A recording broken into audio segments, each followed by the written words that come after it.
Positive relationships. I like coming to Homework Club because there's tutors and they help me stay on task and answer all the questions properly. They listen to us a lot. They hear what we need.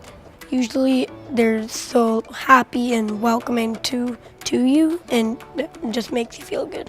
They try to keep us in safe places and try to keep a smile on our faces. The first day I was here, they knew my name, so I felt good about that. They didn't have to ask me. And they ask if you need help. You don't have to go up to them.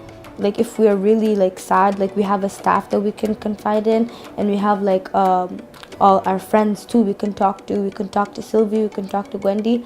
I feel like it helps us improve, but at the same time it's a stress relief environment for us. I actually can never think of a time where I was sad or upset because Homework Club's a really happy place and there's really no reason to get sad. Until this day, I distinctly remember the staff, the tutors, the volunteers, and even the community house coordinator that was present when I attended as a youth or as a child. Many of them now serve as my colleagues and or mentors. It takes just one attachment. It can be outside the home. It takes just one significant relationship in that child's life for that process to get unstuck. So if the child's adaptive process got stuck along the way, if they go to a program where they connect with one adult in charge, where they feel safe, they feel wanted, they feel loved, cared for, understood, and that doesn't mean that we say yes to everything and we don't set limits. No, it means that they feel taken care of. Then that could be just what they need to be able, for the brain to be able to find a different pathway and kickstart that adaptive process again. So we have a huge role in that sense because we're often that home base away from home. And when I mean away from home, I don't necessarily mean just physically away, but sometimes it's emotionally or psychologically if the conditions at home are not the right conditions to foster this development. Once you come here, you see them, you'll be happy. The other youth, they feel you welcome. It's you guys are a family living in the same neighborhood. Even though some of us don't hang out outside, we hang out inside at the programs. It's just it's a family pretty much. We do an evaluation annually, and inevitably the most prominent answer is I like the Boys and Girls Club because I know the staff, because I recognize the staff, because I come here because of the staff. So I think it's a huge impact on the quality of our program. Studies show that the primary reason children and youth return to programs is due to the relationships they develop. More important than regular attendance to programs, building peer-to-peer and child-youth adult relationships on the basis of trust, respect, and welcoming of diversity positively influences the social development of children and youth. Developing positive relationships are the most important factor in influencing a child's academic outcomes, but also the most challenging. I would say that's probably one of the number one things when you're working with youth. You have to have a healthy relationship with them. And for some of them it comes quite quickly, and for other youth that I work with it takes time. But I think that's something that you have to kind of build on right away as soon as you start interacting with them. And I find that youth they're smart kids. They can tell when you're being genuine, and they can tell when you're being fake or anything like that. So it's really important to I guess not try too hard when you first start working with them. You have to kind of let the relationship develop naturally, and they know that you're in charge, but also they have to know that you respect them as much as you expect them to respect you, or else the dynamic isn't going to work. And so with those different focuses, there are different styles of relationship. The first style is considered assistance, okay? So where an older person, an adult, supports a younger person mostly through assistance. So akin to the instrumental kind of focus I just talked about, this is providing supports in academics, providing supports in leadership skill development, providing supports in conflict resolution, maybe doing some minor sort of self-esteem, self-confidence support. Transformational relationships, on the other hand, are really meant to affect a deeper level of change and a deeper level of transformation in the young person's life. So it is much more focused on expressing deep levels of understanding, sympathy, compassion, nurturing, and support on an emotional level, on a social level, okay? Now, you're gonna say, why are these two things separated, right? Because although they're presented as two different dichotomies, two ends of a spectrum, they are on a continuum and they do interact. So you do have relationships that are assistance-based, but that can be transformational. And you do have relationships that are transformational and can also be assistance in the sense of building skills, tutoring, helping with academics and different competencies. I have this friend, her name is Loana, and we've been playing with each other here for 4 years or something. And we're best friends and we do almost everything together. At first, when I first came here, like I did not talk to a lot of people. Like I would just stay in my corner and just do my work. And like the more and more I got involved, and then they put me in girls group, and this is when like I met like my friend Ayak, and like we've been inseparable since then, and like we're still best friends. Even though we go to different schools, we see each other here, we see each other in girls group and youth group, and like we just live beside each other. When participants have positive experiences and present social support with their peers in programs, they show an increase in pro-social behavior and a decrease in emotional problems and disorders. A lot of acting out can come from that sense of leadership and that sense of strong belonging, right? I belong and I lead this group. And then there are other young people who don't have that sense of belonging, who are more off in the corner doing their own thing. They isolate themselves, or their peers often isolate them. It's great to have activities that can promote a team and a group spirit. However, if you're not yourself facilitating opportunities for equal participation, you're probably just setting up the environment again for them to either get re-victimized, right? Or to re-victimize themselves by following those old patterns of staying apart or of being put apart. So some of the really important things to think about for those kids who maybe are acting out or withdrawing because they don't have that feeling of belonging, that positive, healthy feeling of belonging, is to create that equal opportunity for them to participate, but in a healthy way and in a way that they're comfortable with. I think it's easier to flag participants that we have in our program who might be at risk of failing in school or dropping out of school. Like they're all pretty open about how they're doing in school, so we can kind of flag that way, especially for the younger ones. For a younger homework club, that's very easy.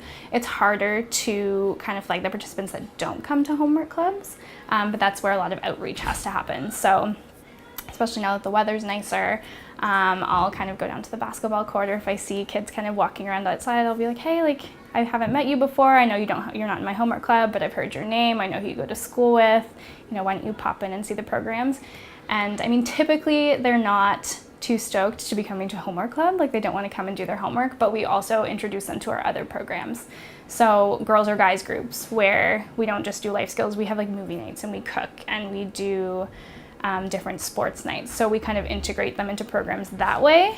And then, you know, they'll make friends through those programs, and then they usually start coming to homework club because their friends are coming here to hang out. Keeping in mind that engagement in the program is the key determinant of improved outcomes for program participants, positive relationships with peers enhances participant engagement, and reciprocally, a greater degree of engagement enhances social competency, and in turn enhances relationships with peers. This positive cycle creates a web of support among peer program participants and a common group identity, and in doing so, improves their social outcomes.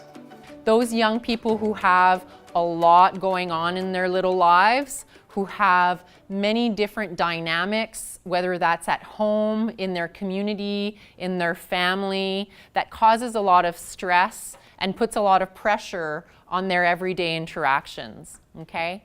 And what research tells us is that for those young people, this transformational relationship style is really key. And so although you may be able to provide some assistance, focusing on those strategies to be a transformational support in their life is very important. To identify the kids that are at more of a high risk, it's actually relatively easy to tell. You know, it's those kids that are very easily distracted during homework time. They're not quite fitting in with the group games. They're distracting other people at the craft or activity time. So it's all about working with those kids a little bit more one-on-one. So even when there's a group activity, we make sure that a volunteer or a staff takes that one child aside and makes sure they understand the rules of the game, make sure, you know, if something is making them feel uncomfortable, that they're managing that and integrating them back into the group. So again, it's that personal one-on-one relationship that helps those kids as well as everybody else. Within Critical Hours programming, active engagement in Homework Club is not only about maintaining a child's interest in their studies, but also ensuring that all parties are enjoying their Homework Club experience and are eager to return each time. It's always a challenge. So as far as you know, even daily events, we have newsletters that we provide that provides just general information. Confidentiality is a huge thing. So luckily we see the parents every day. So they're picking up every day. So, you know, sometimes it's just stepping out and, you know, just touching base with them when they're picking up and saying, you know, we noticed this was going on today, just heads up that they might have had a rough day at school or there was this incident that happened. And we also invite them to come to us as well. So the open communication kind of goes both ways. You know, if they have any concerns, our door is always open. Our email is there, you know, send us an email, leave us a message, we'll call you back on the program phone, that sort of thing. Having an open door policy lets program participants know you are always available to hear their concerns. This is a key way to build trust. As an authority figure, you establish guidelines for how they could conduct themselves in a manner which is respectful to those around them, and you display this authority progressively when you allow ample opportunity for your participants to make individual choices and support them in their decisions.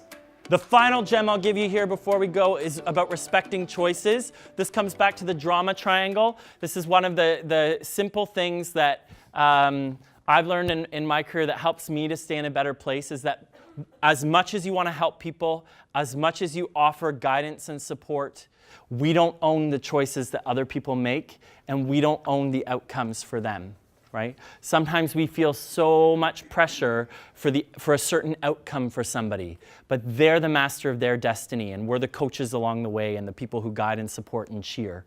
And so we do what we can, and you can be proud and satisfied with what you've done, but we can't own or feel responsible for the decisions that other people make.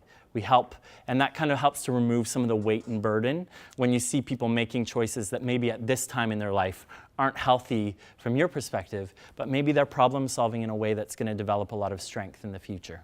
To be the positive mentor, I guess you just have to walk in here and you see the building and you see the kids, and you just have to kind of make that decision for yourself when you walk in every day that they need to feed off of you. They need to feed off your excitement, your energy for whatever activity or whatever we're doing that day.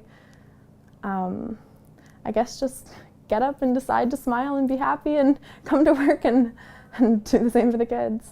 Check yourself out of the door. Like right now, as you're speaking to me, I'm in the last week of my university career and stress is at an all-time high, but I don't let the kids know about that. And if they do, like if it is obvious, I just tell them. I'm like honest with them, right? Because like at the end of the day, they're probably gonna end up in the same position I am. So if I am having a stressful day or like something's really on my mind, I'll literally just tell them like, hey guys, listen, like this is going on right now. I appreciate it if you weren't XYZ.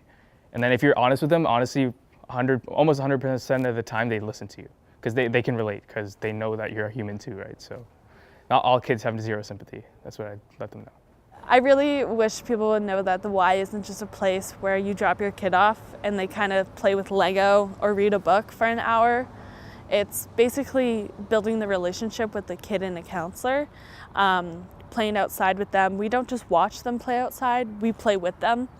And providing a snack, you know, we really make sure we cater to their needs, their allergies, and we always make it fun. You know, we have lots of events, we have lots of many things to do during the year, and a lot of people, I think, just think of after school programs as kind of just a place to dump their kids, but it's more of a place to build build a relationship in the community as well. When children feel respected by the adults running their program, they in turn are more likely to respect the staff and also be engaged in the structured enrichment activities, academic and non-academic, that program staff are facilitating. And when participant engagement level increases, their social outcomes also improve, and so does their interaction with positive role models, which ultimately leads to improved social outcomes. If you're the home base, if you're the safe place, and you need to introduce someone new to the child, make those introductions through yourself. This is my friend, Nora. She loves pizza too, you know, and she's really great at drawing, if that's an interest or a liking of the child. I'm not saying this is Nora. She's a student doing her master's in social work, and you'll see you'll have fun with her. I'm not introducing roles. I'm introducing a person through sameness, through liking. And if that student and child likes me, they're attached to me, at least at the level of belonging, then they're gonna like Nora because I like her. So this is called matchmaking. You don't realize that you're a mentor to a child sometimes because you're just there and you're working with all of them. And you say hi to this one, you say hi to that one, but they look up to you. And that champion, you know, if you can find that one child that you can champion, it makes a world of a difference. And you know, as we become more conscious of it, it's really, really interesting because our relationship with them also changes. It grows. You know, you find different ways to help them out, find different ways to nurture them. And then sometimes you're never really teaching them. My favorite staff member is Mo and Jackie, because Jackie's really nice and she just if you get hurt or anything, she welcomes you. And the volunteers, because they just come in and then they be really nice to you. And Mo's one of my favorites too because he's really fun. He even makes up songs with us and everything, and it's really fun. About Jackie, when my mom comes, she asks her if I did good, and she said I'm good at reading and writing. And Mo, when I'm done my homework, I get to read. And Molid, I get to play fun sports with him.